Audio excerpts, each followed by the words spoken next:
Finding joy, the illustrious, joyful, suffering, endurance, perseverance. How do we find joy in the midst of difficulty? Now, I'm going to be honest with you. This was mildly entertaining to me when the Lord prompted me to do this, partially because I am not naturally a happy person. There are people who have different levels of like affect, being like emotional state. Mine is not like on 10 like I am right now. I really sincerely believe the Lord is maybe just like graciously giving me this energy right now to demonstrate the joy of the Lord, because he legitimately is the source of our joy. And in times of difficulty, in times of hardship, how do we connect to joy? How do we connect to it when it seems like all hell is breaking loose in our life? And when we think of the fruit of the Spirit, so let's jump to Galatians 5:22-23. The very second fruit that is listed is joy. The fruit of the Spirit is love, joy, peace, forbearance, kindness, goodness, faithfulness, gentleness, and self-control. And like, I don't know about you, but I didn't really hear too much about this when I first got saved. I just remember coming into this Christian walk and just being sucker punched by the difficulties that come with being a Christian, and being like, what on earth is happening? Like, why is this so hard? How is this so hard? How did my life become filled with so much resistance? And I was not in any way, state or mind, joyful. So if you are, I want to say this from the beginning, if you are someone who is struggling to find joy, you are in good company. I am with you there.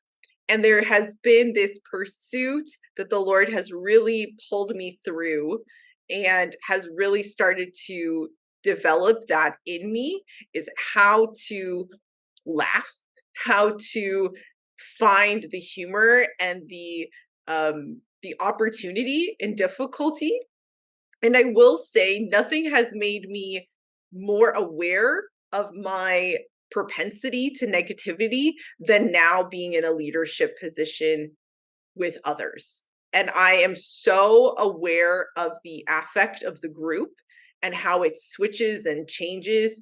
And then also of myself. And like, how do I show up? Do I show up with a lower energy, and then that lower energy being kind of impacted by my circumstances, that then carries into the space, it carries in with other people.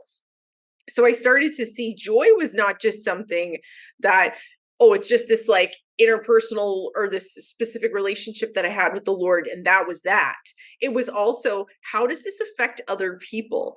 Can I be in a place where I'm going through difficulty and circumstances that are not desirable and still set it aside and find joy in the Lord and be able to appreciate the season or appreciate the things that are happening to some degree, recognizing it's temporary?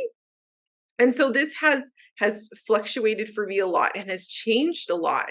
And one of the things I started to notice that the Lord so humorously would do is he would go through a periodic progressive removal of things from my life, and then he would hand it back when I had the capacity to have joy without it. Right. And so I don't think we always connect that when the Lord takes things from us, we think like, oh, he's just taking it because he's our father and like he takes stuff. It's just, that's what he does.